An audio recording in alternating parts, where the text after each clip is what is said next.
So, a black Captain America, huh? Damn right.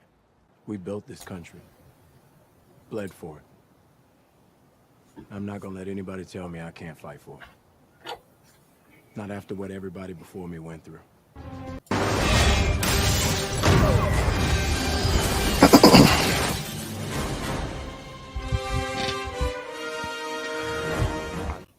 Hey, what's going on, everyone? How y'all doing out there? Hello, hello, hello. Happy Sunday. How y'all doing? How y'all doing? How y'all doing? Thank you so much for tuning in to another episode of Just My Opinion. I really do appreciate it. I really do. This is number 2 for the superhero comic book movie news show. Got to come up with a name, but that's what we're riding with right now. As you guys are coming on into the room, please let me know how you're feeling. Give me a thumbs up in the chat, in the comment section, all that good stuff. Also, please let me know how I'm looking. Let me know how I'm sounding, if I'm crisp, if I am clear, all of that. I hope you guys had a great day today. Hopefully you got everything done that you needed to get done. Hopefully your house is clean. Hopefully you got your grocery shopping done, your shopping done, all of your errands ran. Hopefully you got your bills are paid and you got some left over on the side, and your clothes are washed and they put away, and your clothes are ironed and for tomorrow, and your lunch is put together. And hopefully you'll relax right now on your couch, in your bed, in the bathtub, on the beach, wherever, with your feet kicked up, with your snacks, with your libations, with your drinks, ready to kick it with your boy this Sunday evening for a superhero comic book show. I will shout you guys out in a second. I see that we have 36 people watching right now, and we have about 18 thumbs up. If we can get that on up to 30, that would be a wonderful thing. And just a friendly reminder, Sundays from now on will be, just comic book, superhero type stuff. And so if you're into that, keep coming back Sunday. But if you, just want regular movie news, that will be on Thursdays. Now, this coming Thursday, I did it this past Thursday at 6 p.m., but this coming Thursday, it will not be at 6 p.m. It'll still be Thursday. I got to figure out an exact time. It'll be sometime in the afternoon. The reason why is I have a screening, and pretty much everybody does. That's where a lot of people are seeing Guardians of the Galaxy Volume 3. And so I will be seeing it that evening. So that's going to have to take place of the screening. The screening is going to have to take place instead of the show. And so I will, just make sure you subscribe. This is your first time here. Check out the community tab, and I will update you guys pretty soon. But let me just go ahead and start shouting out you lovely people out there. First, we got Ram17 in the building. What's going on, Rams? How you doing? Moderator, thank you so much. Hit them likes, show your support. Thumbs up, thumbs up, thumbs up. Rams, thank you so much. I really do appreciate it. Thank you for being here. 60 plus reviews in the building. Happy Sunday, Jam always. Thank you so much. 60 plus reviews. Thank you for being here. Gosh, child, hello. What's going on? Soto, what's going on? What's up? Be Avery and Jam, my fam. Good to see y'all. Good to see you too. What's going on? Wayne Turner. Hi, all. 9:01 a.m. Monday here in Sydney, Australia. RIP to Australian comedy legend Barry Humphries. I'm very sorry about that. I'm gonna have to. I'm assuming he's pretty funny. But thank you for being here, Wayne. I do appreciate it, coming all the way from the future. Mama Avery in the building. Hey, what's going on, Mom? Thank you so much for being here. Love you. Chill Spot, aka Thor's Easter Basket. What's going on? Thank you for being here. Happy Sunday. Strictly Starlight in the building. Hello, everybody. Hello, Strictly Starlight. We got people in Australia. We got people in London. What's going on, man? Thank you so much for being here. I do appreciate it. And please make sure you thumbs up that video. We got Jimmy U in the building. What's up, baby? What's going on? Sally Cancola, what's going on, man? Thank you for being here. Thumbs up. I appreciate it. And let's see who else we got in here. Bot Boy Versus, what's going on? Thank you, Bot Boy. Hello, Brandon in chat. D Weave, salute B Avery. What's going on? And also Jessica Lynn. Hey, everyone, currently under the weather, but this brings me joy. Well, Jessica, I'm so sorry that you're under the weather. I hope you get well soon, ma'am. But thank you for being here while you're under the weather. Thank you, and get well soon. What's up, Chris? How you doing? What's up, B Avery? How you doing, Chris? Thank you so much for being here. I really do appreciate it. And guys, sorry that I was a few minutes late. Right before I was about to go live, it was something telling me. I was like, I'm forgetting to do something, and I didn't even have to look. It dawned on me. I was like, you didn't even put the topics of what we're going to be talking about in the comment section of the video, or in the, not the comment section, but the description box. And at first it was going to be 5, but I added like 3 or 4 more today. And so I was like, I have to do that. So that's why I had to delay it 10 minutes. But again, guys, I want to thank you so much for tuning in to my comic book superhero show number 2. Again, going to have to come up with a name. We're talking Russo brothers, maybe directing Batman, Superman Legacy starting production. Is Adam Driver going to be cast as Reed Richards and Fantastic Four? Scarlett Johansson and Gwyneth Paltrow giving commentary on Iron Man 2. James Gunn, Guardians. It's a number of things, but everything is down in the description box below for you to read at your own leisure, you know, with their respective articles. I'm on YouTube right now live at youtube.com, Just My Opinion Reviews, as well as Twitch. And if you want to follow me on social media, you can. My handle is on the screen. Also, if you would like an audio only version of this today, you can get it. There's a link to that for buzzsprout.com. I am on all of these platforms right here: Apple Podcasts, Spotify, excuse me, iHeartRadio. You see the screen, as well as SoundCloud. So go, if you want to get your audio only version on, you can go ahead and do that. And just shameless plugging, you know, check out my last covers that I had on Movie News Roundup 103, talking Halle Berry movie, Fast X trailer, Jonathan Majors updates. Apparently there's some new evidence. Did a live yesterday for Power. Donnie Yen is kicking butt in his latest action film. And so make sure you guys go and check all of that out. Don't know if anyone will be popping up today. I sent it out to just, you know, 1 or 2. Just still I'm trying to work some things out, but here we go. If I'm gonna do this, I'll need my news team at my side.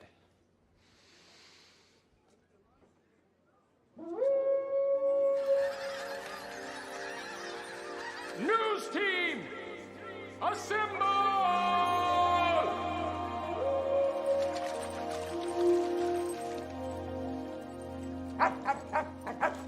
News team, assemble!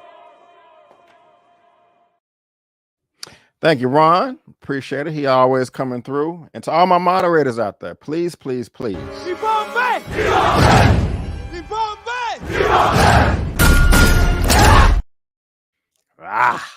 There we go. Thank you. I appreciate it. I thank you. They always do such a great job. But guys, let's go ahead and move to this topic number one. And when I first heard this news, I was super duper excited. Like, yes, finally. And I wonder how they're able to do this. But I read the details and I was like, this is okay, but it's not as a big deal as I thought. But maybe it will be for you. And we're going to be talking about SpiderMan possibly coming to Disney Plus. And you're like, wait, how's that possible? SpiderMan is owned by Disney. So how can it come over to Disney Plus? Well, let's talk about it. This is the topic number 1 for the day, coming from The Verge. Disney Plus is getting 5 Spider-Man movies. 5 Spider-Man movies, including the full Tobey Maguire-led trilogy, are coming to Disney Plus very soon. Disney announced on Thursday Spider-Man, Spider-Man 2, Spider-Man 3, and The Amazing Spider-Man all hit streaming service tomorrow, April 21st, which was 2 days ago. Spider-Man Homecoming and a Spider-Man adjacent movie, Venom, will be available on May 12th, which is right around the corner. It will be great to have Spider-Man movies on Disney Plus, since Sony Pictures owns the film rights to Spider-Man. The movies have so far been available on different streaming services, which was a huge pain, especially when the vast majority of Spider-Man movies are already on Disney Plus. And that was weird. I think that one of the later Spider-Man films, it was on Stars. Like, they got the rights somehow to that. And it's just like, okay, where did they come into the picture? I'm pretty sure there's some important details there that I'm not aware of, but I know that I was kind of like, you know, raising my eyebrow, like, what the hell is going on? But let's keep going. You may have noticed that the list is missing a few Spider-Man movies. However, still absent are The Amazing Spider-Man 2. Now, this was the worst in the franchise. The Rhino, a horrible movie, starring Andrew Garfield. I like the first one, though. And the second 2 Tom Holland-led film, Spider-Man Far From Home and Spider-Man No Way Home, which are the best. Venom, Let There Be Carnage, I couldn't care about, also isn't available. But thanks to a huge deal Sony inked with Disney almost exactly 1 year ago, I'm hopeful that those films may make their way over to Disney Plus in the future. And so, yeah, 5 Spider-Man movies, the trilogy, and the Tobey Maguire trilogy, and Spider-Man Homecoming, and Venom, and all that will be on there April 21st, 2 days ago, and May 12th. The reason why I was so happy at first was because I was thinking all of the Spider-Man movies will be there. And there's 2 in particular that I want. No Far From Home, which was the Tom Holland Spider-Man 2 film, and also No Way Home, the one with Doctor Strange. The reason why was both of those were shot with IMAX cameras, and the IMAX format is not available anywhere. Even if you buy it on disc, it's not available. It's not available when one of them was on Stars as well. And I want that IMAX aspect ratio at home for my viewing experience, for my viewing pleasure. So there's no way to get it. The only way you could have got it is if you just know what the hell you're doing and you're able to download it, hack it from somewhere. Or, and there was some people doing that, but they got shut down. Or at one point in time when Far From Home or No Way Home came out, if you had to buy a certain specific model Sony television and subscribe to like Fandango for like, you had to buy it through Fandango. It was ridiculous. They was trying to hype up one of their TVs, and it's like nobody's just gonna buy a whole TV to stream one movie. That doesn't make any sense. And so I initially got happy because I'm like, okay, finally we'll be able to watch it in IMAX, but that's still not the case. But you know, maybe we will, you know, someday in the future. But is this y'all happy about this Spider-Man coming over to Disney Plus? Are you a Spider-Man fan? Did you like the movies? Let me know what you think down in the comment section below, because I'm curious to know. I'm very, very curious to know. I have every modern Spider-Man movie on DVD or Blu-ray, including Into the Spider-Verse. Right on. I am Spider-Man. What's up, Russo? Into the Spider-Verse. No, I don't think that one is going to be coming over. What's up, Jenna? What's going on? What's going on? Let's see here. How many millions and millions did Disney pay for those Spider-Man movies? I don't know, but I'm curious to know myself. But you know, hopefully, I'm still hoping today, wishing today that Apple just gets a bunch of money. Well, they have a ton of money. What I'm talking about, but they just buy Sony, so the rights can go back to Marvel. Like the Spider-Man, the full rights can go back to Marvel and they can have complete control over it. But guys, again, that's topic number 1. Getting 5 Spider-Man movies that are on Disney Plus now. And we're going to be getting 2 more May 12th. And link to this is in the description box below. And please let me know what you think. Because like I said, I'm dying to know. I really, really am. But we're going to stick on Marvel a little bit and go back in time to phase 1. Just real quick about Iron Man 2. And this is interesting right here. People are giving some commentary on how they felt about the project, whether they're going to be coming back or not. And I'm curious on what they have to say. Maybe you guys are too. This is topic number 2, coming from Variety. Scarlett Johansson and Gwyneth Paltrow reject Iron Man 2 feud rumors. I've never even heard of that. Have y'all? Discuss being done with Marvel movies. That chapter is over. Of course, that's Gwyneth Paltrow to the left and ScarjJo, aka Black Widow, to the right. And if you're watching this via live on the replay, there's a link to this in the description box below for you to read at your own leisure. Let's see what they have to say. Scarlett Johansson recently joined Gwyneth Paltrow on the Goop podcast and reminisced on their days together making Marvel movies. Paltrow kicked off the Marvel Cinematic Universe in 2008's Iron Man as Pepper Potts, a role she reprised in 2 Iron Man sequels and several Avengers movies. Johansson made her MCU debut as Black Widow in Iron Man 2. Online reports say at the time claimed the 2 actors clashed on set. Again, I've never heard of that before. People ask me, is it true that you and Scarlett Johansson didn't get along on Iron Man? Paltrow recalled. Isn't that a rumor? Johansson responded, "You were so nice to me on that movie. I was so petrified. You were so nice to me. You could have been awful. I was so out of my comfort zone on that movie. I'd never done anything like that before. Plus, you had established such deep friendships." And now that I think about it, guys, I know Gwyneth Paltrow was somewhat of a big deal and a household name at that time, but I don't think Scarlett Johansson was. You know, that was what, 15 years ago, a long time ago. You would think, oh no, ScarjJo's been the biggest for a long time, but I don't think she was back then. If my memory serves me correctly, y'all let me know in the comment section. Paltrow told Johansson that the Iron Man cast was so psyched you were there, adding, "I was so happy to have another woman around. You kept telling me that," Johansson said.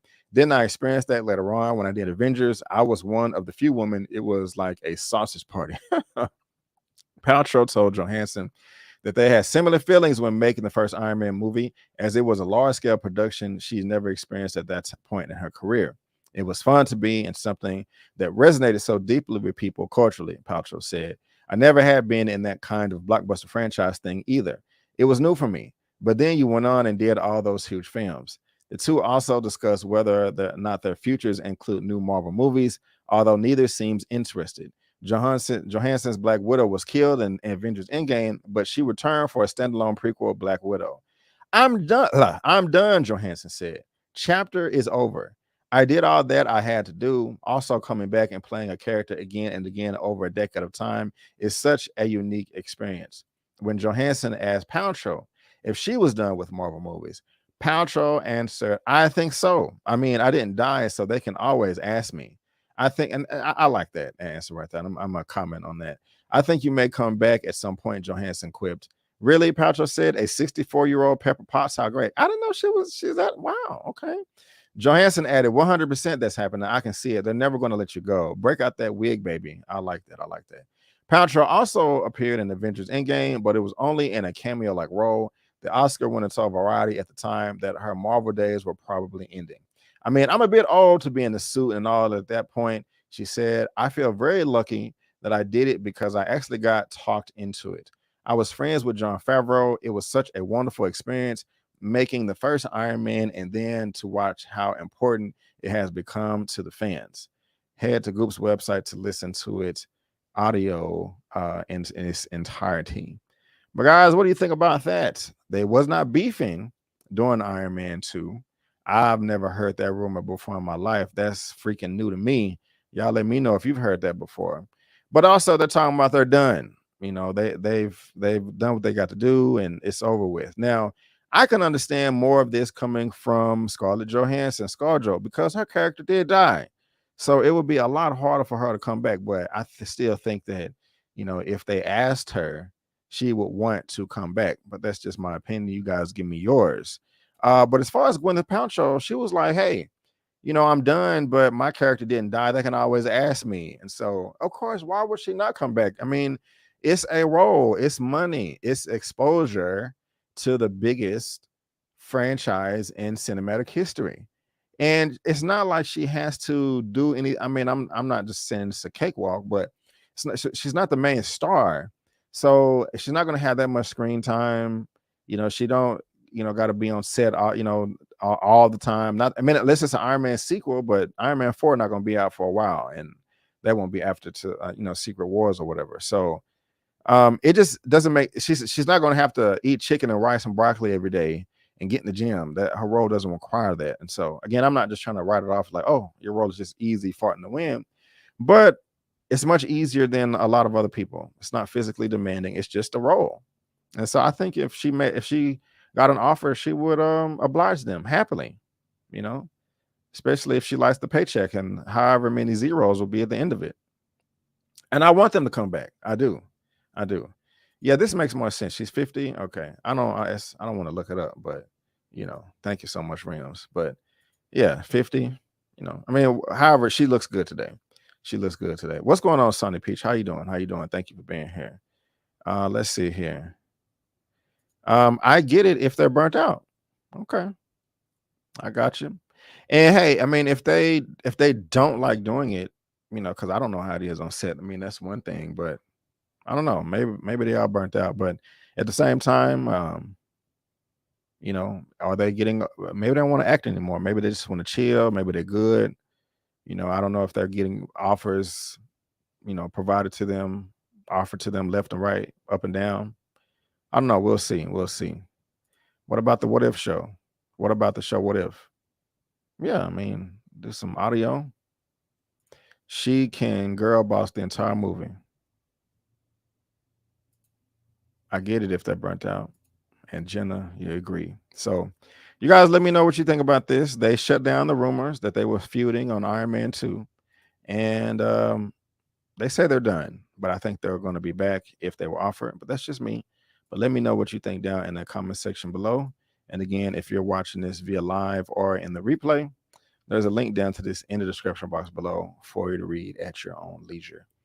Now, this next topic right here, topic number 3, this is weird to me, man.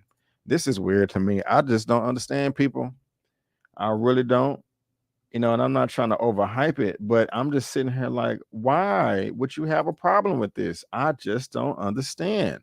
Talking about James Gunn and Guardians of the Galaxy Volume 3, that's about to hit theaters on May 5th, not this coming Friday, but the Friday after that.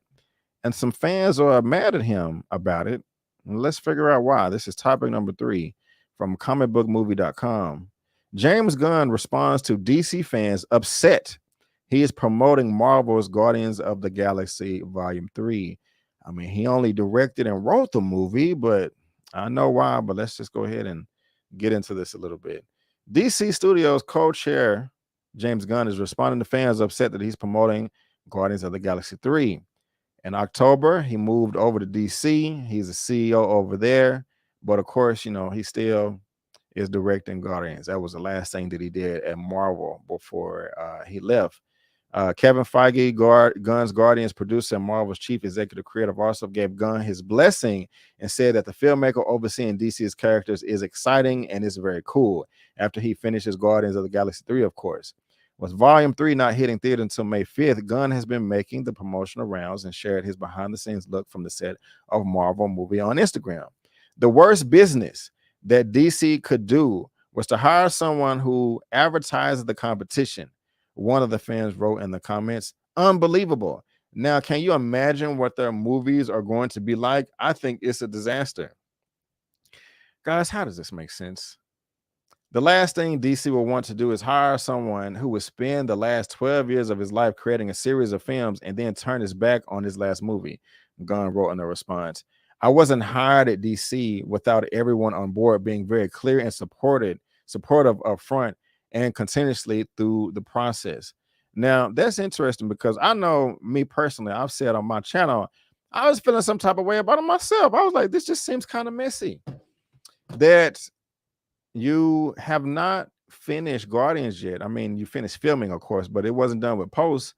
But you accept another role, a co-CEO role over at DC to helm them. Like, I'm not mad at you for leaving, but why don't you just wait until you're done with Guardians first? You know, but again, that is a once in a lifetime opportunity at the same time. So, but he cleared it up right here. He did. The last thing I would want is for someone who would spend the last 12 years of his life creating a series and then turn his back. And he said that he wasn't hired at DC without everyone on board being very clear and supportive. And so he did what he had to do to make sure he didn't step on toes. And so I can respect that. I wasn't in the room, but you know, that makes a lot of sense to me. I like that. I like that. Gunn next moves are on to DC to write and direct Superman Legacy. And of course, we're going to be talking about that a little bit later. And this just talks about some of the stuff he was doing over at DC. In Marvel Studios, Guardians of the Galaxy Volume 3, our beloved band of misfits are looking a bit different these days. Peter Quill, still reeling from the loss of Gamora, must rally his team around him to defend a universe along with protecting one of their own. A mission that, if not completed successfully, could quite possibly lead to an end of Guardians as we know them. And so, yeah, I am, you know, thank you, Marvel Disney, for allowing us to see it early. I'll be seeing it Thursday, this coming Thursday, and I'll give you my reaction right as I leave the theater. But what do y'all think about this, man? Does it make sense to you? Like, why would they be upset about this? I mean, who's online harassing this man and creating a bunch of chaos and topics for me to discuss for you guys today? It don't make no sense, but he's over at DC now. But I think this is going to be good. We're going to be talking about the reactions later, but this is silly, though. This is silly for them to be tripping like this, in my opinion. What are you guys saying? DC fans need to talk less and go up. DC fans need to talk less and go pump up DC's box office. Show me the money. They do need money. They do need the money. Oh, yeah. Jenna James, LOL, these fans need to stop. This is getting out of hand. Plus, if I was Gunn, I just have to ignore them fools. Right. I agree. LOL at those upset fans. People promote movies they make. I would be upset if he didn't promote it. Right. That's just messed up. Jenna says facts. Right. Verse Wonder strikes. Marvel has become a victim of their own success. Right on. Everyone like to take shots at the king. Marvel is going to keep doing what they're doing. Right. People's logic is damaged. Why care? Exactly. Mara Sharice, OG moderator in the building, watching on TV. Hey, chat, they a bunch of haters and punks. Leave him alone. Right. I agree. I just don't understand people just be angry. Jimmy, some people can't imagine how someone can love both DC and Marvel. I want them both to win. Exactly. Same here. I mean, I like Marvel more, but I love them both. And James Gunn, and even though I have my commentary on it, I know that James Gunn and Kevin Feige, still have a good relationship, even if he was kind of, like, what's up, bro? But apparently that's not the case. And even if it was, we wouldn't know about it. So, guys, what do y'all think about these fans that are, having an uproar online? Uproar, maybe, a little exaggerated, but that are upset that this man is promoting a movie that he directed. Let me know down in that comment section below. Again, if you're watching this via live or in the replay, there's a link down to this in the description box below for you to read at your own leisure. And give me 2 seconds, guys. I was trying to do something right before live, and I ran out of time. But we're going to stay talking about Guardians because there are some reactions out there right now. And they're good.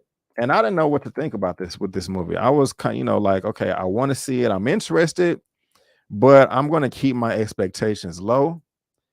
And there has been some new trailers that have come out, and I didn't want to cover them just because I didn't want to spoil anything for myself.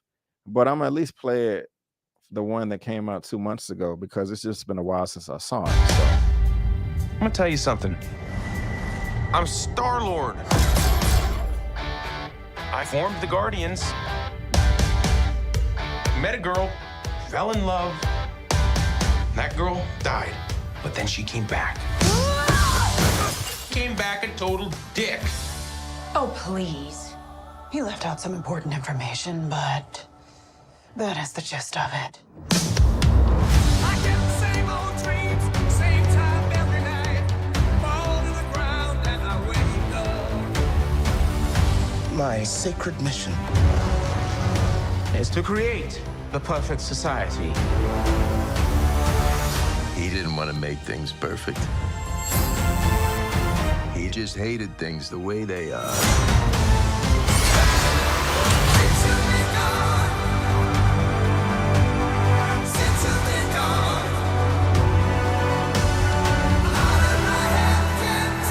I want you all to know that I'm grateful to fight beside my friends. Incinerate them.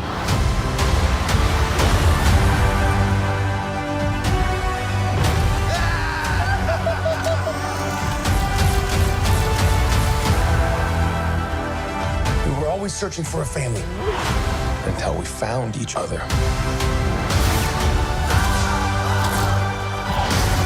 Are you ready for one last ride?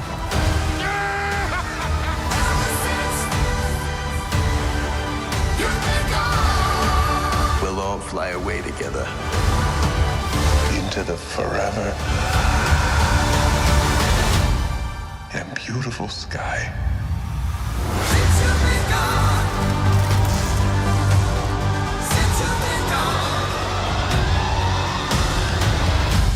Whoever it was that you were in love with, it sounds more like her. Her? That's ridiculous. Do not bring me into this. Knock it off! What? Just never noticed how black your eyes were. They were replaced by my father as a method of torture. He picked a pretty set. all right, what y'all guys think of that right there? I'm even more excited about it now that I'm gonna be talking to you just from the news.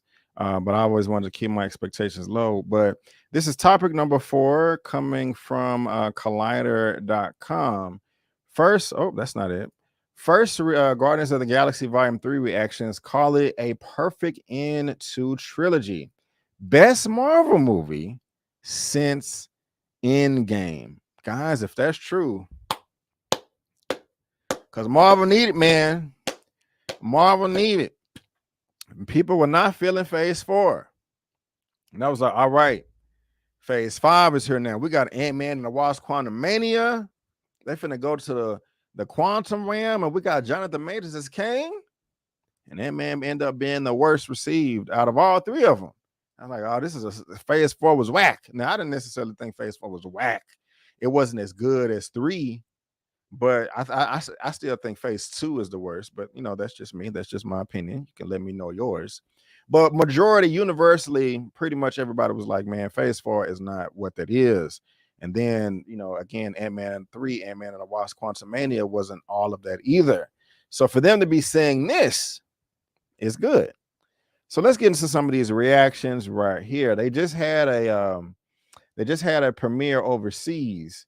And apparently there was also, I think, a fan screening or 2. But let's get the opinions on what some of these people are saying, and that is in a foreign language. After seeing it twice, who is this? Let me try to make this bigger for you guys and get rid of some of these ads. Okay, we don't speak that language or that one. Okay, all right. This is Ian Sandwell. Guardians of the Galaxy Volume 3 is a brilliant end to a brilliant trilogy. It's very funny, emotional, and everybody gets their standout moment. Will Poulter's Warlock is a terrific addition, yet the focus is rightfully on telling a satisfying end for the Guardians. Gonna miss them. Okay, how does that sound to y'all? Let's keep going. This is Valentina Murillo, and I don't speak that language. Let me keep going. Hold on. I don't speak that one either. Emil Frankey. After seeing it twice, I can safely say Guardians of the Galaxy Volume 3 completes the perfect MCU trilogy. It's heartbreaking and hilarious, and I love this team from the first Uga Shaka.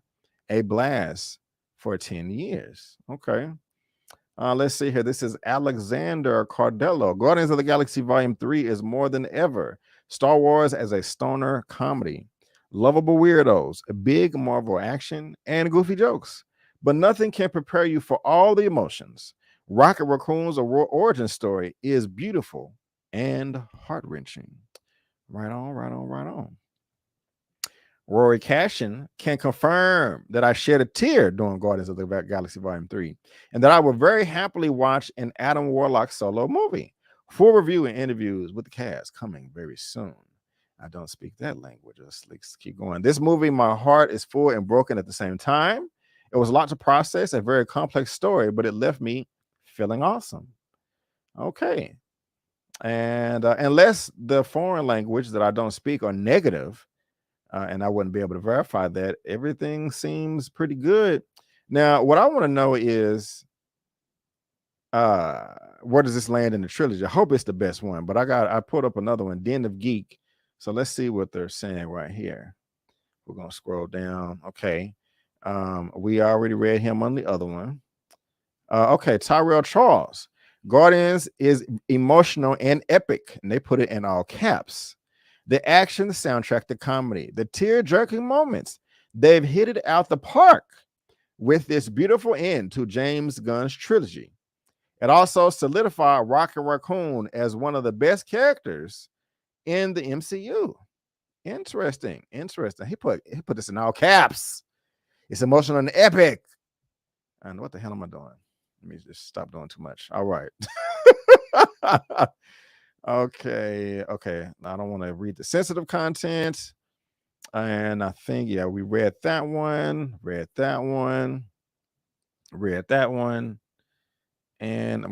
that one. It was one that I know I saw before that answered the question. I was kind of trolling y'all. Damn it.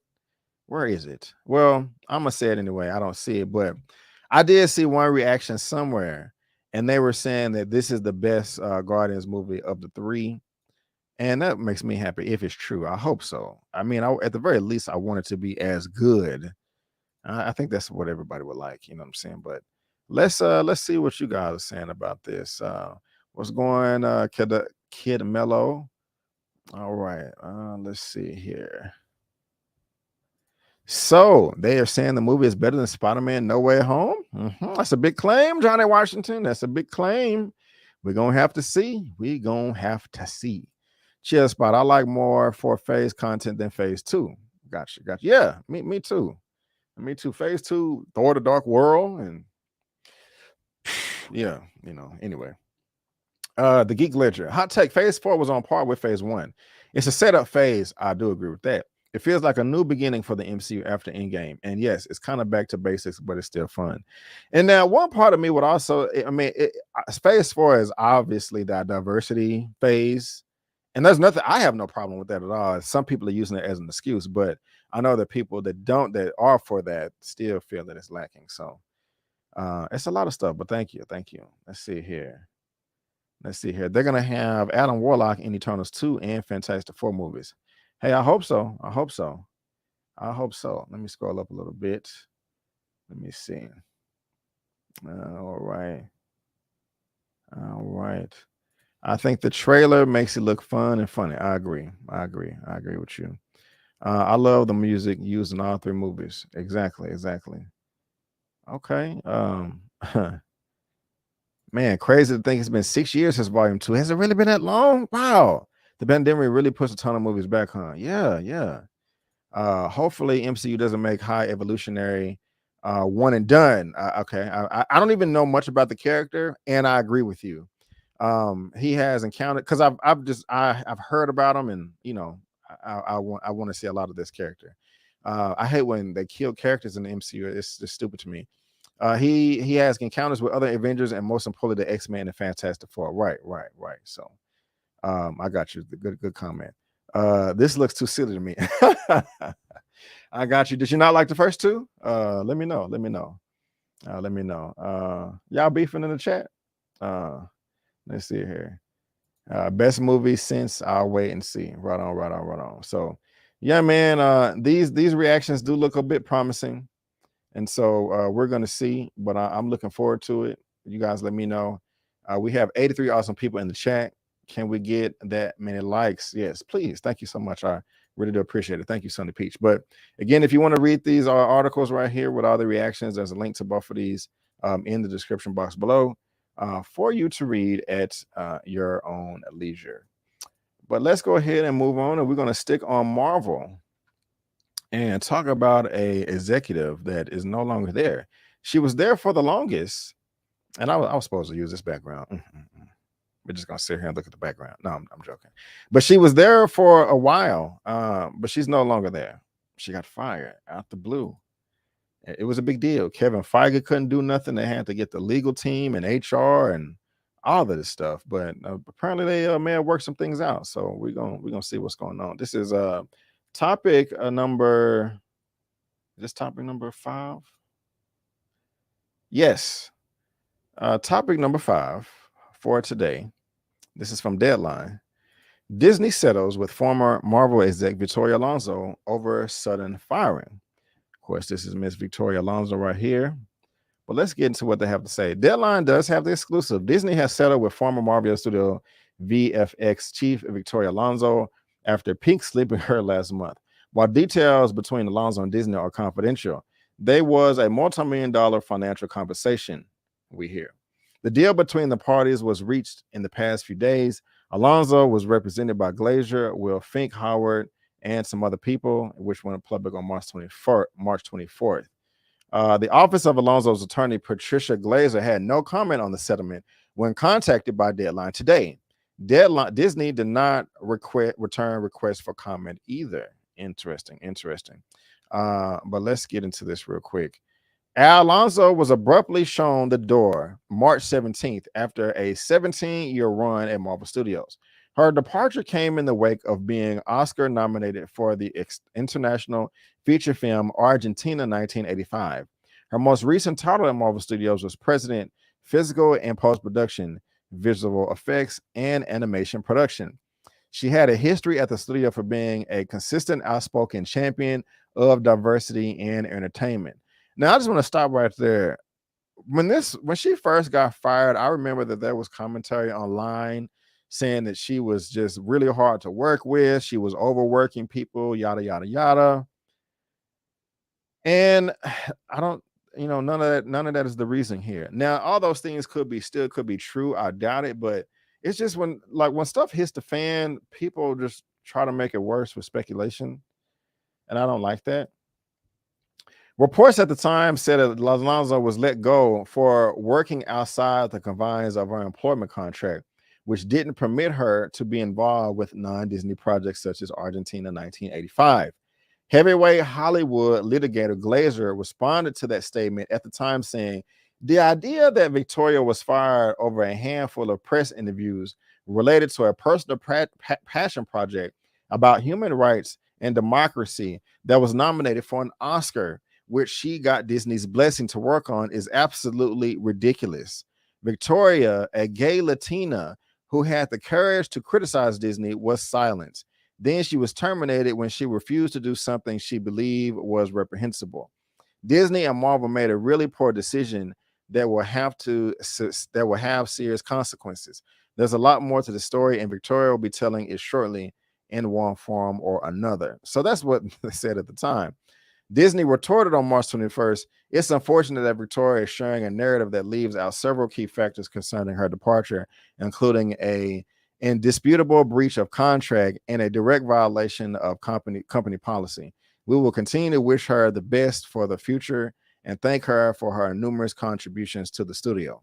Alonso joined Marvel in 2006 as chief of visual effects and post-production and was involved in the launch of 2008's Iron Man as co-producer, counting additional co-producer credits on Iron Man 2, Thor, and all those other movies. She also served as executive producer on movies and Disney Plus series, including most recently Ant-Man and the Wasp: Quantumania, Black Panther 2, Thor 4, Doctor Strange 2, and Loki, Miss Marvel's, and Guardians of the Galaxy, the holiday special.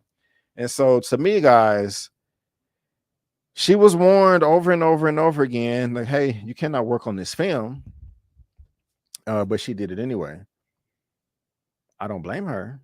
I mean, it is a passion project for her. I mean, if that's where she's from, I would want to work on it too. Why not? If it's nominated for an Oscar. But she was continuously warned and warned and warned. And word on the street isn't just speculation. I don't want to, this is not facts or anything like that, is that there was a flag that they wanted to be blurred out in one of the movies. And she was like, no, we're not going to do this. That's messed up. It's wrong. I'm not going for it. But it looks like it was because it was just a clear breach of contract. And so she's not there anymore. 17 years. She was there from the beginning. She was there from the beginning, but apparently she's not there anymore. So that's unfortunate, but I'm pretty sure she's gonna be broken off. What is true doesn't need to be said. I'm just saying. Thank you. So thank you, Rims. So guys, let me know what you think about this down in the comment section below on why Victoria Alonso was fired. They got a settlement. She said there was going to be like, oh, we got this to say, this to say, this to say. But they came to a settlement. Disney does not want to look bad. You know, they just want to move on and, you know, continue to make their millions and all that. And, you know, I can't get mad at that. So again, if you're watching this via live, there's a link down to that in the description box below for you to read at your own leisure. But let's go ahead and move on to topic number 6. And give me a quick second while I take a sip of water.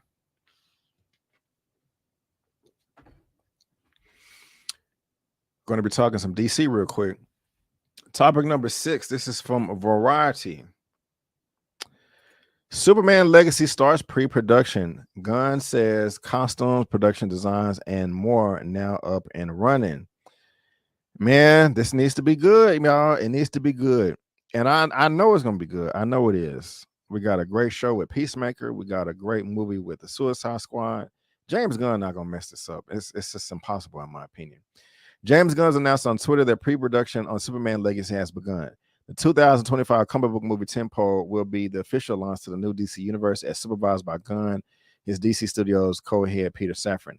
I am honored to be a part of the legacy, Gunn wrote alongside a photo of Superman Legacy script cover page. And what better day than Superman Anniversary Day to dive fully into every early pre-production on Superman Legacy. Costumes, production design, and more now up and running. Gunn has been keeping fans updated on Superman Legacy every step of the way. The film was confirmed in January when Gunn and Safran revealed the first slate of film and television titles for their DC universe.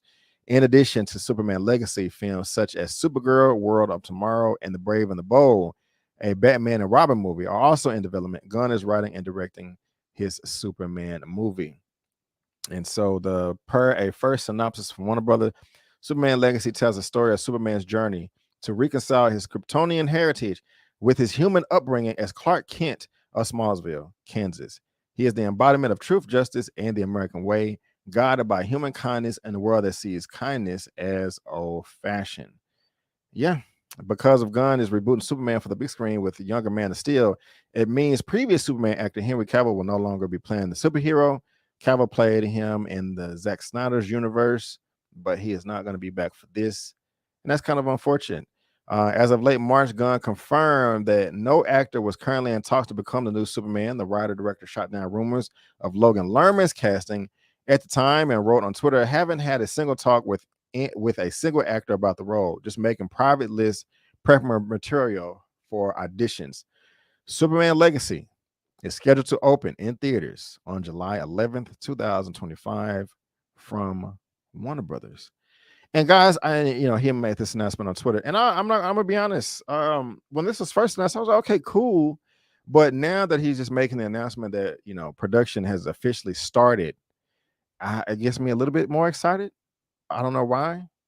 You guys, let me know what you think about this. Are you excited? Are you interested in any of this at all? I mean, I am a little bit. I am. I'm not gonna stunt, but this it does get me just a little bit more excited. So hopefully this pops off and it's good.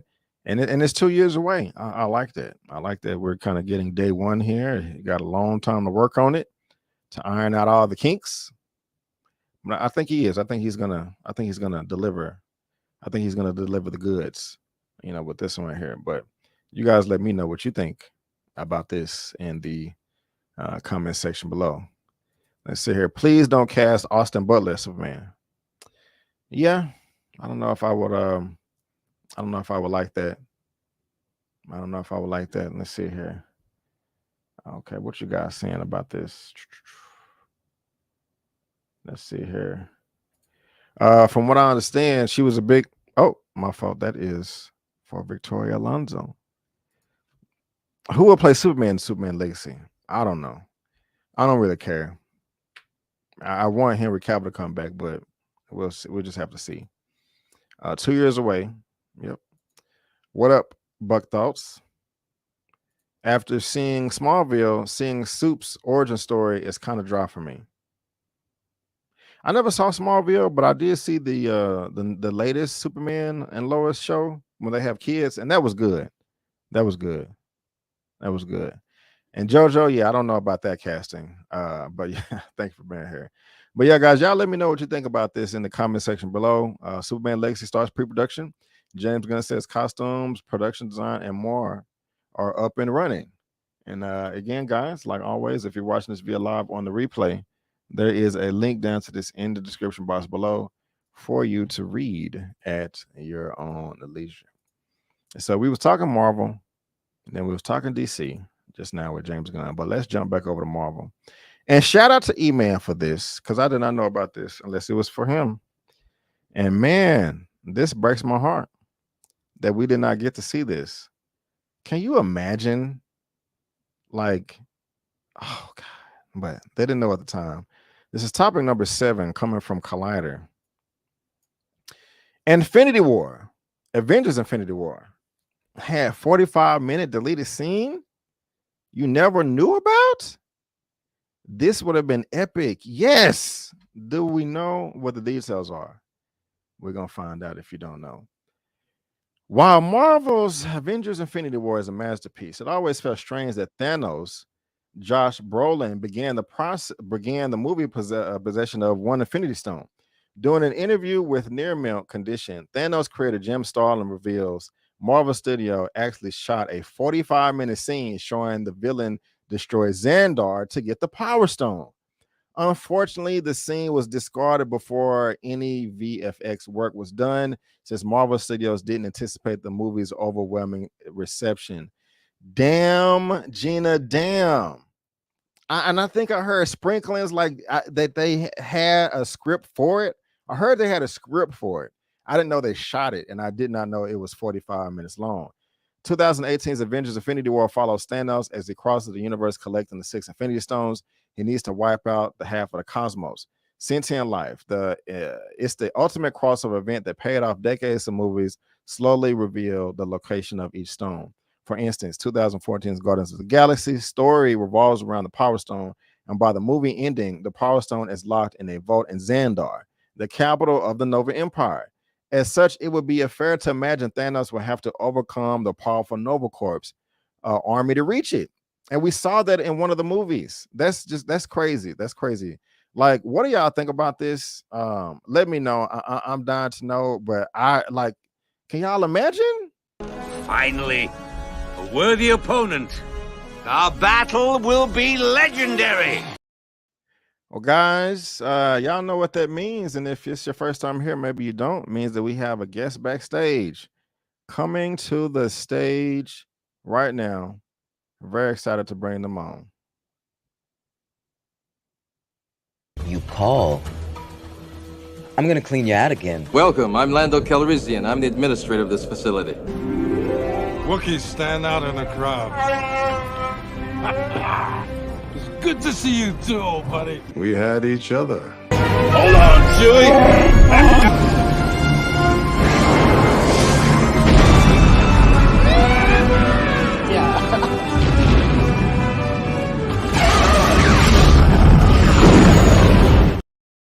There he is. It's Elliot with Movie Files. Hello, sir. How you doing today, man? What's up, B? I had to check out this new comic book show you running, man. I had to come on here, man, see what it's all about. It's always a good time, man. So I had to check it out, man. I appreciate it, man. I appreciate it. And you are 100% correct, sir. It is always a good time. So thank you for being here. Yeah, I'm just trying out some new things, man. I know we both love comic book superhero stuff. I know the fans around the world do too. And so I'm just trying out a few new things. But man, thank you for being here, my brother. I really do appreciate it. Of course, man. Of course. And yeah, comic book stuff is something we always love talking about, man. So we get so many news about it. So I'm glad you got a show kind of, soloing it out and talking about all the stuff that we love, man. So it's awesome. Yes, sir. So yeah, we're gonna see, man. We're gonna see how it turns out. Ladies and gentlemen, boys and girls, if you don't know who this fine gentleman is right here, it's Mr. Elia with Movie Files. Very great content creator, reviewer, all that above. If you love what he has to say, you can follow him on social media. His handle's on the screen. His information is in the description box of this video. And like always, he is on my channel tab. So go ahead and give him a subscription. This man is tiptoeing his way to that next milestone of 50,000 subscribers, y'all. This is what his channel looks like. And so, yeah, help him out. Help him cross that milestone. Hopefully we can get him there by the end of the month. And so, yeah, you won't regret it. You won't regret it. But Elliot, man, we on topic number 7, bro. I know you heard about this, man. Yeah. 45 minutes. Before I get your commentary, I just want to read this quote real quick. Nevertheless, in the opening scene of Avengers Infinity War, Thanos destroys an Asgardian ship while looking for the Tesseract, the space stone Loki, Tom Hiddleston, stole from Odin's vault. The Mad Titan easily overpowers Thor and even Hulk, which shouldn't be surprising since by then Thanos holds the Power Stone. So it's clear that the Mad Titan destroys Xandar somehow, but we never see it happen. And Starlin now reveals, and he is the creator of the actual comic book character years ago, this missing scene would have been added another 45 minutes to the Avengers Infinity War runtime, as Starlin puts it. But a month before the movie came out, I got an email or something from Joe saying the 45 minutes of Thanos that we had at the beginning of Infinity War, we had to cut. There was a whole sequence of him getting the first gem, and they had to cut that out. They shot it, but they never wanted to spend the money on the effects and they didn't want the movie to be as long as the second one, Endgame, was. They didn't realize it was going to be quite the hit it was. Elliot, that's painful to read, bro. That is painful to read. Yeah. What do you think about this, man? What do you think? Yeah, no, I mean, I think that was something, again, going back to 2018, that we all kind of was like, man, it's kind of, we saw him gathering all the Infinity Stones in that film, and to not show that one was a little bit, weird, but there could be a little, silver lining in that. I know a couple months ago, it hasn't been confirmed yet, but I know for the longest time, they've been talking about a Nova television show, series, or movie, or just a character in general coming to the MCU. So, I mean, if it is to be true, whether it's a movie or a series, that's the first opening scene to me right there. When you do get Nova finally introduced in the MCU, is showing this scene of Xandar being destroyed, his Nova Corps being destroyed, and showing because he is the last Nova Corps. So that, I mean, to me, that would be a perfect opportunity to keep that in the vault, edit it, finish it, and then when the Nova show, if it does happen, have that be, or at least cut it up, and maybe be, if it's a 6 episode, cut up, show that origin of what happened to his people, how he's the last man of his species, and kind of lead it in that way. So hopefully we might get to see the scene in the future if that Nova Corps show is ever brought to fruition. I got you, man. It still sucks. I'm gonna pose a question to you here in just a second. But word on the street is that there's like another 30 or 35 minutes that's missing from Endgame. That's strictly on the last battle. And I did enjoy Endgame, but I it may be blasphemous to say this, but I was slightly, I mean, I still love the movie, but I remember I was slightly disappointed with a few key aspects when I walked out. I mean, the setup in the end battle was so amazing. Right. But we were disappointed with Thor, or Hulk. I know you were. Yes. And Thor getting whooped. And I wanted every main character in that end battle to show all they had on the battlefield, like give it all they got, all their powers, abilities. It wasn't like Civil War. It was, it kind of missing some gaps here and there, but it was still great. And I always wondered what that extra 30 minutes would have been. And you can see the deleted scenes if you have the disc, or if it's on Disney Plus. There's a lot of like the Hulk. There's one of the Hulk when he transforms at one point and like jumps off a satellite, something. Yeah. So and I've seen some people in the chat too, and they bring up some good points. Come 10-year anniversary, 15th anniversary of those two gigantic films of all time, very similar to, like Soto said, like Avatar. Maybe that's when you bring those scenes in, an extra 30 minutes of Infinity War to sell those tickets, and maybe overcome Avatar 1 or 2. So I mean, that wouldn't be a bad idea. Like some people are suggesting in the chat, add those scenes that you were referring to in Endgame, and then the scene that we just talked about, 45 minutes. That would be a great marketing ploy. Yes, people into the theater, and of course to buy the 10-year anniversary Blu-ray or 4K or 8K whenever that comes out. So yes, listen, there's still hope. There's still hope. We get those scenes. I'm confident that we are, but the only thing is, I don't want to wait 10 years. I want to see it now. And so I mean, it's gonna make money. That's obvious. I mean, these are you can't just put every movie back in theaters and expect it to perform well, but these are the 2 biggest movies ever besides Avatar. Right. And so I think people would wait, because I think Infinity War was around 235. I think people would go there for the extended time and pay for it happily. But let me ask you this: would you rather them would you rather them finish the 45 minutes, put it in Avengers Infinity War, and then release it back in theaters, or have them save the scene and tie it in with Nova whenever that comes out? Because it's going to be coming eventually. What would you prefer?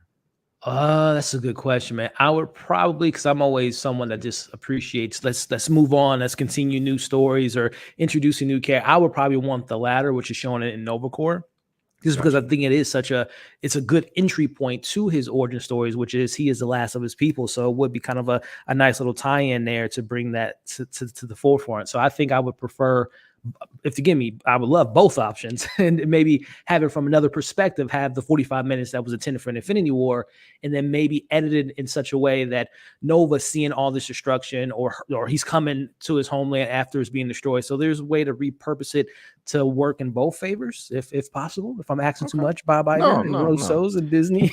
No, I wouldn't say you're asking too much at all, because just give us what we want, because we will give you our money. We're saying this: if you give us the product, we will give you the money. That you should know that. So It's interesting, guys. I'm 95% sure that we're going to see it eventually.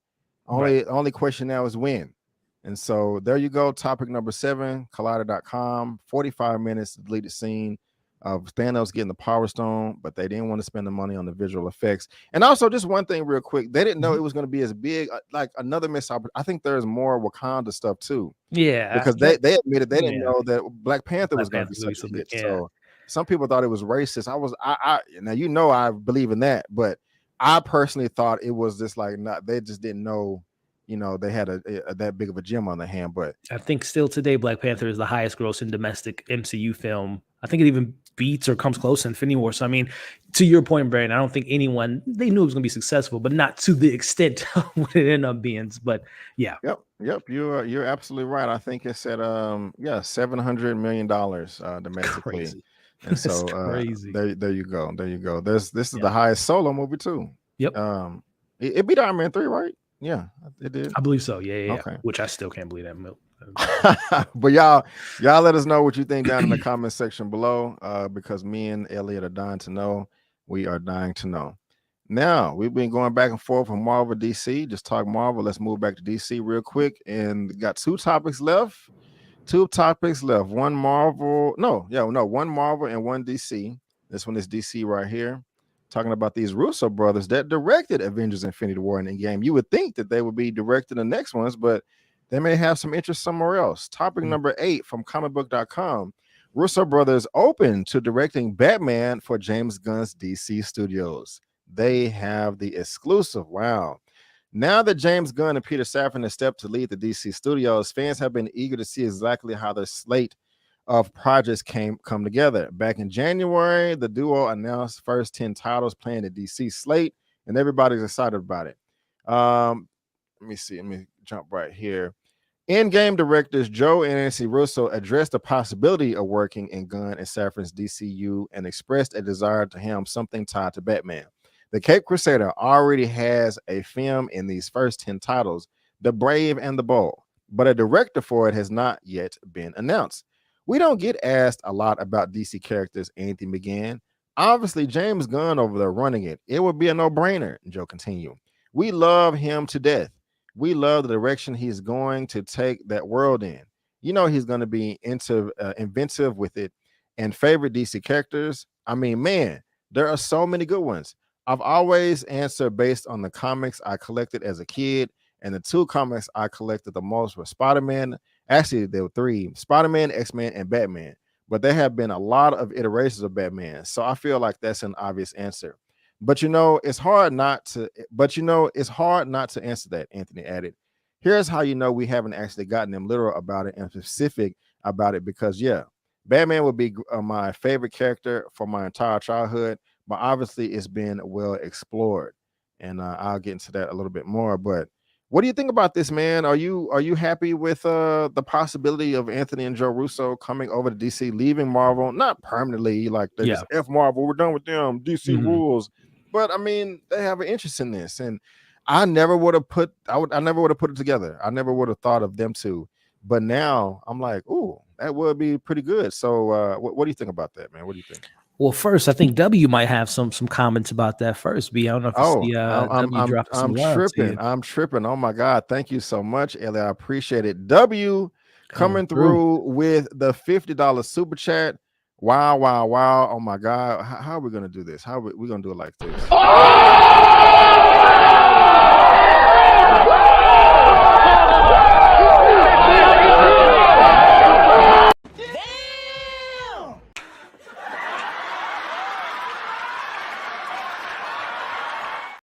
W, $50 super chat. Keep up the amazing work, guys. We need this media. W, thank you so much, man. You always are coming through, blessing the chat. Heavy hitter. Yes, well said, Elliot. Heavy hitter, man. It really does mean the world. You're keeping the lights on over here. Real talk. Thank you. I'm gonna continue to do the best that I can, and things are getting better. I got some things cooking in the kitchen. I'm just scratching the surface. But W, thank you so much. Thank you. And yes, let's do what Sony Peach is doing as well. Yes. But yeah, Elliot, how you feeling about this, man? Is this something you want, or you want them to stay at Marvel? You know, yeah, listen, you know, I'm a DC guy, B. So of course I will love the Russos to cross across, you know, get across the board over there and see what DC is cooking up. I would love to see it. And honestly, you know, and I saw another interview that they did. They kind of backstep because they saw that it got traction, and everyone's like, "Oh, the Russos coming to DC." And I think it was with they were on the press line for their new show, and they said that it kind of caught them off guard. So the first thing that came to mind was, of course, Batman. But they wanted to clear the air. But as far as the possibilities of them doing something like that, I think it would make sense as far as just looking at the filmography. Within the Marvel Cinematic Universe, they tackle ensemble cast, you know, Winter Soldier with Black Widow and Sam and Bucky and everything going on with S.H.I.E.L.D. and Hydra. And then you move on to Civil War, and half the Avengers is in that film. And of course, they had two of the biggest MCU films with the Avengers. So they know how to handle a lot of people, a lot of stories, which is perfect for the Brave and the Bold, because we know Damian, Batman, Batgirl, you know, Red Hood, all the established Robins. So they have a history of being able to handle multiple storylines with a big cast, and they do it well. So it's not out of the realm of possibility of them being able to handle this type of material because they've done it before. So I wouldn't be mad at it. I do have other directors in mind, but of course, if you tell me the Russos are getting involved with DC and Batman's the first swing at it, sign me up, please. But we'll see, man, because I know they're doing their own thing with their production company, and I think they're trying to create their own path and not just be known as the Marvel guys. And I can respect that, but at the same time, their other movies, you know, haven't been the greatest outside the MCU. Yeah. So maybe they need to get over to DC and get back on things. They got a new show coming out on Amazon this week called Citadel. Yes. Did you get any screeners? You get a chance to check it out? I did. I didn't get a chance to check it out yet. I believe they gave the first 3 episodes. I'm gonna probably give it a watch just because spy espionage, the Russos behind it. It's a great cast. So I might take a peek at it before it releases on Friday. But yeah. I saw the first 15 minutes of the first episode. It was good. It was straight. It was I'm interested. Yeah. You know, I'll just say that at the very least I'm interested. Right. Before we move on, I just got one question for you. Okay, I'm gonna pose a question scenario. Either company, Marvel or DC, they get to do whatever they want. Full amount of resources, monies. You do what you want. Would you rather them direct Batman the Brave and the Bold or Avengers Secret Wars? Man, probably. Y'all let us know. Because I do have another director in mind for Batman. I would probably want them to do another Marvel project. And if I'm being honest, I would probably prefer them doing the X-Men story, just because I know that was their favorite comic book run. They've always been talking about the X-Men even prior to Captain America. So that to me would be more of a passion. And also I know they've reached that Secret Wars was something they've been holding on to as well. So I would probably either way, whether Secret Wars or X-Men, probably want them back in the MCU just to kind of bring back some of that flair that we've been missing from them, and then have someone else tackle DC. So yeah, I would probably do Russo's and MCU. Okay. Reuniting. I would I forgot all about X-Men. I do remember them saying that they would want to do that. I personally would pick Secret Wars myself, and if memory serves me correctly, can't the X-Men get involved in Secret Wars in a number of ways? Oh yeah. Okay. So yeah, may be able to knock out 2 birds with 1 stone right there. But you guys, let us know what you think about this. There's a link down to this in the description box below for you to read at your own leisure. That the Russo brothers are open at least to direct in Batman the Brave and the Bold over at DC with Peter Safran and James Gunn. Let us know in that comment section below, because we're dying to know. And before we move on to the last topic of the day, JoJo is blessing us with a super chat, $1.99. Thank you so much, JoJo. I do appreciate it. One of the funniest contributors that we have on the channel. What a money reside, what a money reside, what a money reside, what a money reside. Okay, I'll tell you. $1.99. I think Kanye West should direct Batman. Yes, let's get this man some power in Hollywood so he can get this thing popping off. Kanye West would be great at directing Batman. Thank you, sure. I really do appreciate the super chat. But we got one topic left, guys. One topic left. You see the banner, you see the background. I don't know how I feel about this. I may be up in the air. I may be excited. This is coming from CBR.com. Fantastic Four Adam Driver reportedly in final talks to join the MCU. A new report, and this is from CBR.com. And if you're watching this via live on the replay, there's a link down to this in the description box below for you to read at your own leisure. A new report indicates that Star Wars Adam Driver, Kylo Ren, is in final talks to join the Marvel Cinematic Universe in his upcoming Fantastic Four film. What the hell is going on? A new report, according to a reputable scooper, Daniel Rittman, Driver is currently finalizing a deal with Marvel Studios to play Fantastic Four's Reed Richards. Driver's name has floated around the project for months, at different times rumored to play the major role in Fantastic Four as early as October 2022, though the reports did not indicate which character he may portray. Fans also expressed interest in seeing the Star Wars actor take on the role of the famed Marvel villain Dr. Doom. I don't know which one I would want more. In January, sources indicated that Driver was Marvel's top casting choice to play Reed Richards in the Fantastic Four reboot. Prior to this, reports only indicated that Driver had to meet with Marvel Studios to discussing joining the cast of the film, with fans speculating he would play Dr. Doom due to his previous villainous roles. Most notably, the third Star Wars trilogy as Kylo Ren, although nothing has been confirmed. Fans have speculated that Dr. Doom will appear in the film as his primary villain and become one of the multiverse saga's primary antagonists with Kane. There's a lot of speculation. Now, of course, Elliot, fans thought that the Quiet Place guy that was in Krasinski, Jesus Christ, that did the Quiet Place.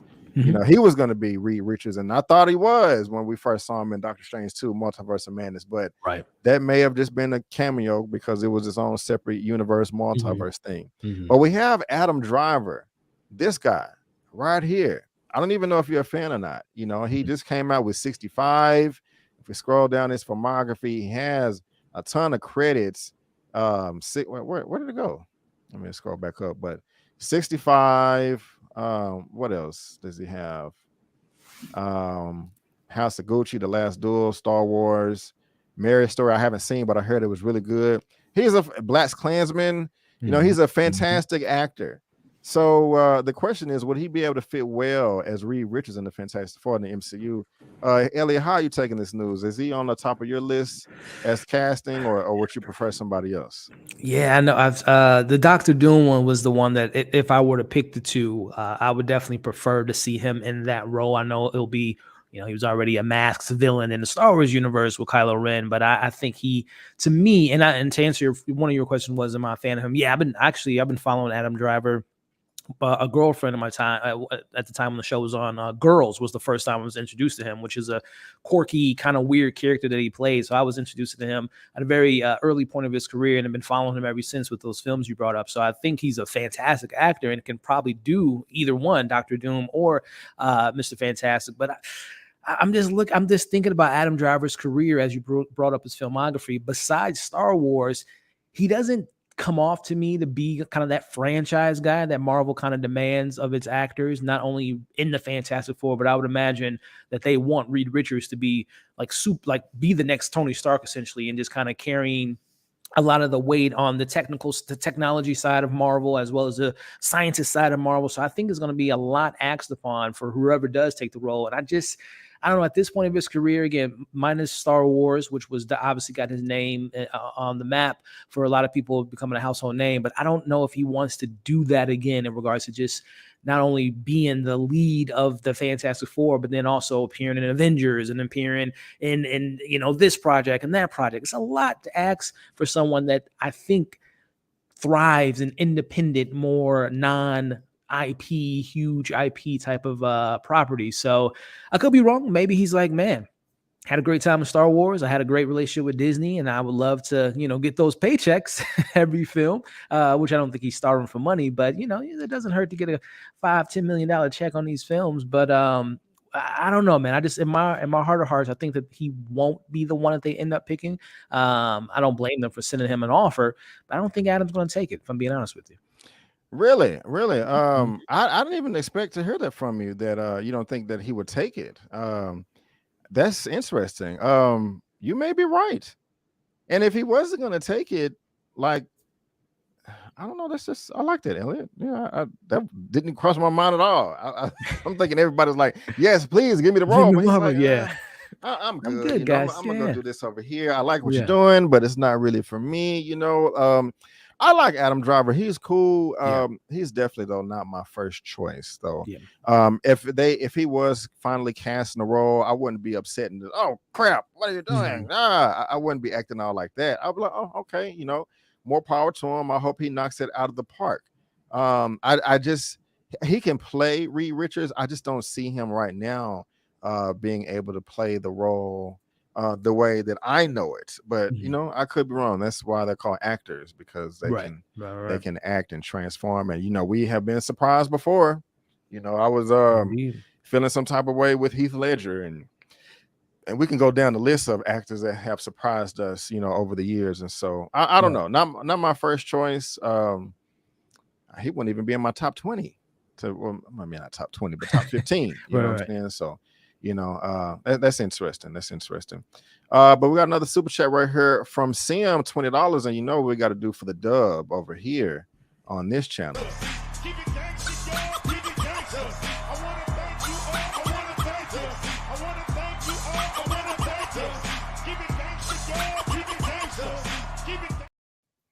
Thank you so much, Sans, for the $20 super chat. I do appreciate it.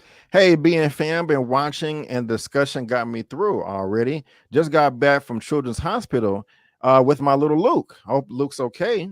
He loves reviews and gave it a smile after a very rough week. All right, this mama, thanks y'all. Well, great. I'm glad that things are okay with you and baby Luke, and I'm glad that we can get you through your trying and hard time, and you know, put smiles on your faces. I mean, that's you know what we want to do. I mean, I love talking about movies and comic books and stuff like that, and I want to talk about it with people that like to talk about it like you. So that's a real joy. I appreciate it, and thank you for the kind words, and thank you for the super chat. I do appreciate it. I do appreciate it. Shout out to young Luke. Yes, shout out to young Luke. But guys, let me just see real quick what some of y'all are saying in the chat. As far as this is concerned, I would prefer Tom Cruise be Dr. Doom so he can do his own space stunts. Tom Cruise would do that. He would do that. Coming through with a stand-up comedian, JoJo. Yeah, for real. Soto, Dr. Doom for Driver. He got the voice. We have an idea on how he will look in a metal mask. This is very true. This is very true. And thank you, Rams, for supporting the channel. I appreciate it. Wayne says Timothy Oliphant would be a great Dr. Doom. Okay. Interesting. I hope he plays Dr. Doom. Yeah, everybody feeling him as Dr. Doom instead of Reed Richards. More Dr. Doom. Adam just don't look like Fantastic Four character. Okay. I mean, he's tall and lanky. He fits the bill. I mean, the dude is you know 6'4", 6'5", so he has the look. But yeah. Dan the man wants him. Okay. This is the way. Okay. I like Adam Driver, but I hope he plays Doom and not Richards. Okay. Give me Adam and Dr. Doom. All right. I think it's like 9-1 on the Adam for Doom instead of Reed. Right? I just want to another Anthony Starr for Dr. Doom. Ooh. Okay. I like it. Luke Evans, Dr. Doom, or Anthony Starr. Thanks for the love. He's improving ridiculous strap and got around. Okay, yes. Stay healthy. Thank you for the update. Thank you. Well, guys, hey Rachel, how you doing? It's all good. You're right on time, and you can get to the replay. Good point. The press may be trying to sway his opinion, like perhaps he already said no Disney but wants him. Right on. Well, guys, we really do appreciate your commentary. Again, whether you watch this via live on the replay, let us know what you think about Adam Driver coming through in the MCU, whether you want him as Reed Richards or whether you want him as Dr. Doom, or just list all your castings. We want to hear it. And again, if you're watching this via live on the replay, there's a link down to this in the description box below for you to read at your own leisure. Well, ladies and gentlemen, boys and girls, I want to thank you so much. I really do appreciate it. That was the final topic of the day. And so that is going to wrap it up for the superhero comic book movie news show number 2. I am thinking every day, 24/7, trying to come up with some type of creative name. And so maybe you guys can help me out with that, but I'll get around to it. I'll figure something out. I do appreciate you being here. If you want a not live, audio only version of this broadcast, you can get it right here at buzzsprout.com. There's a link to that in the description box below. All of these platforms right here, as well as SoundCloud as well. Oh, where did Elliot go? Well, that's not what I was trying to do. SoundCloud as well. There you go. Check out all my other content, my other movie news roundup show, all that good stuff. Power Book 2 Go Season 3 Episode 6, my sock review, and check out the new evidence that was provided for Jonathan Majors. We're not coming to any conclusions over here. We are waiting for the facts. We are waiting for the court dates. We're just reporting or talking about what the reports say. But yes, check out that video as well. And also, Elliot, why don't you let the good people know, man, what do you have going on your channel that they can look forward to in the near future, sir? Yeah, man. Well, as of right now, as B has it pulled up, you know, we talked. It was a great weekend for horror fans with Evil Dead Rise and Beau is Afraid. So a lot of content surrounding those two movies.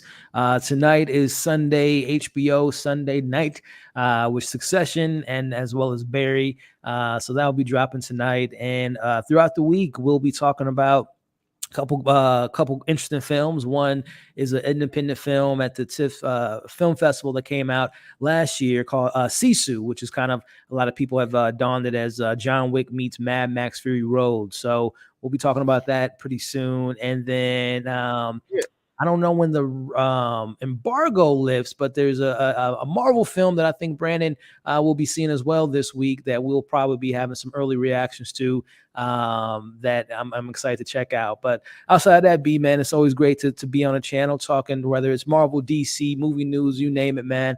So I'm always appreciative of being on, and thank you for having me, and shout out to the chat. Yeah, man. And thank Elliot, thank you for coming, man. It's always a pleasure. I really do appreciate your commentary, your knowledge, your professionalism. Just a stand-up guy. This dude be on TV talking about movies too, y'all. If y'all didn't know, help him get to 50K. Have you seen Sisu yet?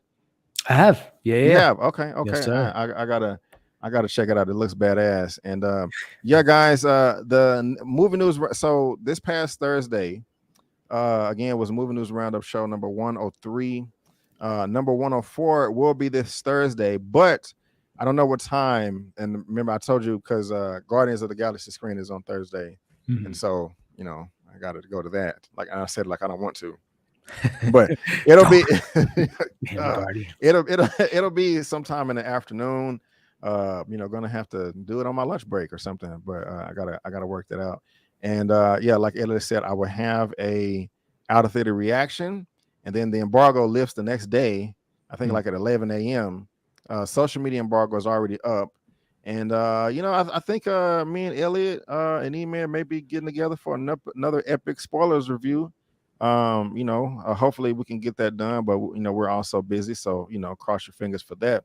But in the meantime, guys, I want to thank y'all so much for coming through. And again, before you go, don't forget that I'm Avery, that's Elliot, and that's just our opinion. Peace out, and we'll see you next time.